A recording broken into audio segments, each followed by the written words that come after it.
I created this Pulp comic animation for one of our videos directly in Claude with Higgsfield.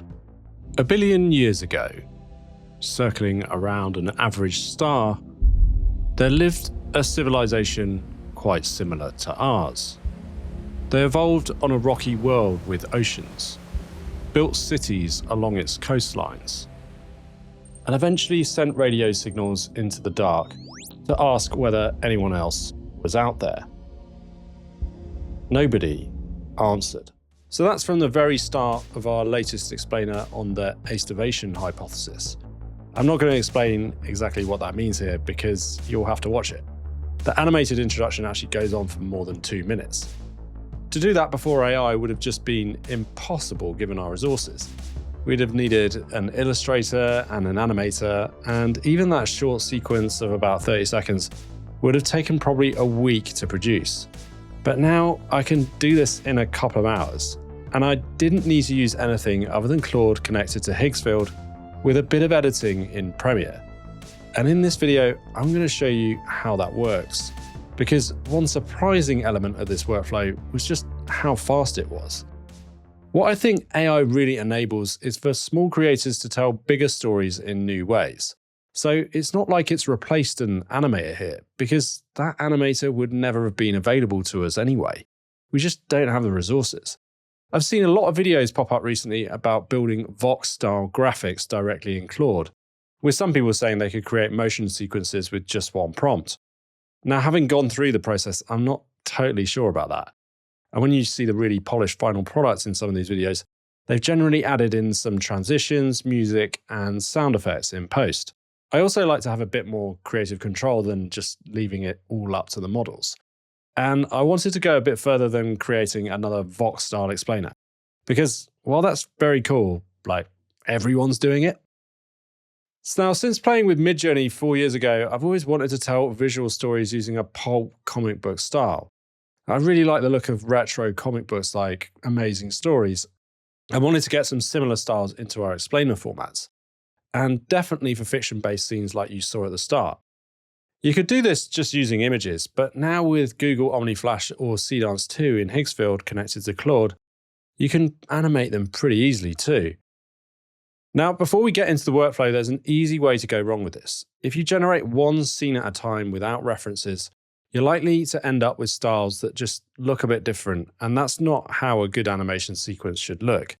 So we want to get a good visual match from end to end, and the best way to do this is by creating a Claude skill. I've played around with some of the Vox motion graphic skills offered by other creators, and I wanted to build my own visual style into one. It's available in the description. The skill can write a script, generate a storyboard, the video, and even the voiceover. So in theory, you could hand it a topic and come back to a finished video. But we write our own scripts, and I'm not running a faceless channel with a synthetic narrator. So our skill is built around an approval loop instead. Nothing gets animated until I've signed off every frame. Also, what's the fun in getting AI to do literally everything in minutes? There isn't any. I'm also just a bit skeptical that AI can match exactly to my liking with one prompt, and it won't make weird mistakes. The video you saw at the start was obviously AI generated, but I directed it, briefed Claude, and went through the motions of iterating the images and the video.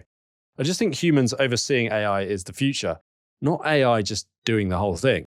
Now, just to be clear as well, this is not the kind of thing where you will just get instant results. But it's obviously much faster and cheaper than doing it without AI. So let's get into the workflow. The first thing we need to do is get a Higgsfield subscription and link it up to Claude using the MCP connector. Higgsfield partnered with us on this video because they wanted to showcase Claude Fable's capabilities when it's connected to their app. And after a couple of weeks using it, I've been really impressed. It's such a better workflow than generating prompts in Claude and then copying them over into a generative AI suite. I also made another video with this workflow about how to make a sci-fi scene if you're into that kind of thing. Now let's get back to Higgsfield and get it connected up. You can grab the connector URL from this screen and then paste it into Claude. And that's pretty much it. You're connected.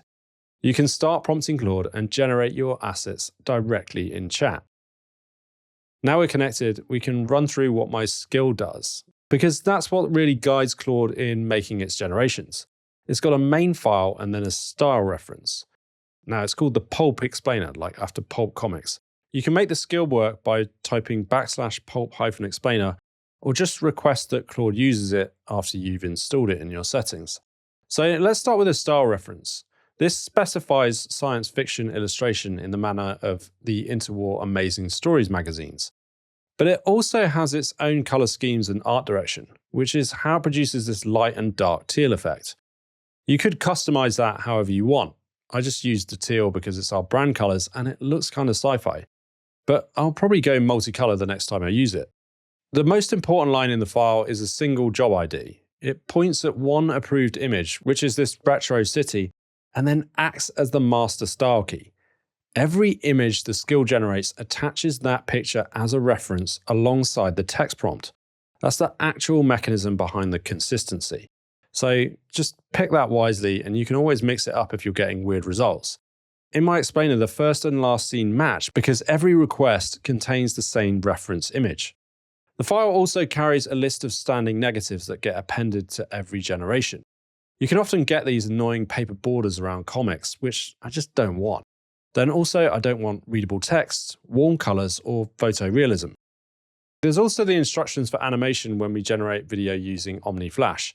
You can change the model to Seedance too if you want, but it's a bit more expensive than Omni if you're just using it to animate certain images. Now, beyond the style guide, the skill MD file sets rules for how Claude behaves. Now, it must show me every still for a storyboard and wait for explicit approval before animating anything. And it must give me a cost estimate before spending a single video credit. Images cost very little and video is expensive. So iterate freely on frames and spend very little on motion until everything is locked down. Once I approve the board, it can run animation, audio, and assembly to the end without asking me anything else. Let's just talk about costs. Now, I saw a comment on a very highly watched tutorial that complained that it wasn't disclosed. So I'll explain it as best I can, because basically if you generate like 100 videos, then you're obviously going to rack up certain costs, and that much could end up being like $100. On Higgsfield, there are loads of different plans and offers, but roughly 1,000 credits equals $50. And for the 2-minute sequence that I directed, I spent about 1,000. Now, it wasn't totally perfect, but I couldn't really spend more hours squeezing out fairly unnoticeable mistakes. So I think $50 for 2 minutes of animation is plausible. The sequence is about 40 different cuts. Initially, I started with only 10-second generations for about 15 cuts, but this wasn't nearly enough. So I had to work on breaking the script up with Claude to think about which lines I wanted to visualize. Then once I'd got those lines in order, I just asked Claude to visualize them all, and it generated the 40 scenes in about a minute. That is really cool, by the way. It's just so fast. Now, as I said, at this step, I want to review the visuals before moving on to the first videos. 40 images costs 80 credits, but 45-second Omni Flash videos is 600, which works out about $30, so it pays to proceed with some caution. You can work with Claude on anything you don't like, and I think on a generation this big, some images won't make it through the not safe for work filters, but you can just prompt it again for any of those. Once you've got your images set, you can prompt it to create the videos, and away it goes. This might take about 5 minutes or so to generate, as it's quite a lot of content, but it's still so fast for that many. Then I reckon when I took this and started placing it in the timeline in Premiere, about half of all these generations were usable first time around. So I had to run through all the videos that didn't make it and iterate through the generations that didn't pass, and then place them on the timeline. At this stage, you're probably always looking at about 50% of the generations passing, and so on with each generation. And you'll probably have 1 or 2 extremely annoying ones that need 4 or 5 generations, possibly even more, or you might need to change the base image as well. That's how it really ends up eating 1,000 credits. And this point is really what nearly all the AI creator tool demos are missing. The chances of you one-shotting a 2-minute animated sequence with no AI mistakes exactly to your liking is pretty much 0. So when people say they generated everything in one prompt, you've got to take that with a pinch of salt. Okay, so you saw the demo of the animation that I directed at the start. Let's have a look at what Claude can produce entirely on its own. It will ask for approval using the skill, but I'll just approve those and then we can move on to a voiceover and a finished video. Now, having a finished sequence video is really cool, and I think if I spent a lot longer on refining the skill, then I could get the output a bit better. But the Pulp explainer is still a pretty long skill, and this is the outcome. A billion years ago, circling around an average star, there lived a civilization quite similar to ours. They evolved on a rocky world with oceans, built cities along its coastlines, and sent radio signals into the dark. So it's okay, but you can see some pretty weird mistakes in there, and it's just not passable for a final broadcast on our channel.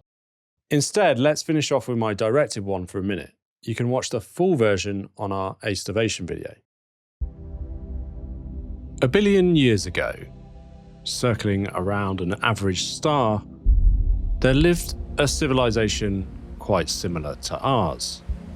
They evolved on a rocky world with oceans, built cities along its coastlines, and eventually sent radio signals into the dark to ask whether anyone else was out there. Nobody answered. So they got on with expanding their intelligence, and in time, they built machines that could think. Some of them warned this was a dangerous step. Their scientists argued about it in ways we would recognize, publishing papers, giving lectures, putting numbers on the risk. The warnings were acknowledged, but the work carried on, because the machines were useful, and because no single generation ever felt like the one taking the decisive step. The end, when it came, was quiet. There was no sudden AI takeover. Okay, so there it is. Thanks for watching this far, and thanks to Higgsfield for partnering with us on the last 2 tutorial videos. I've learned a lot of new things about creative tools in Claude, and it's crazy how far we've come in the last year. I just don't think a 2-minute animated sequence would have been possible a year ago. It would have just taken way too long. So if you want to get into using Higgsfield, then click the link in the description or the pinned comment. Don't forget the skill and project text file are linked in the description too. See you next time. It'll be absolutely agentic.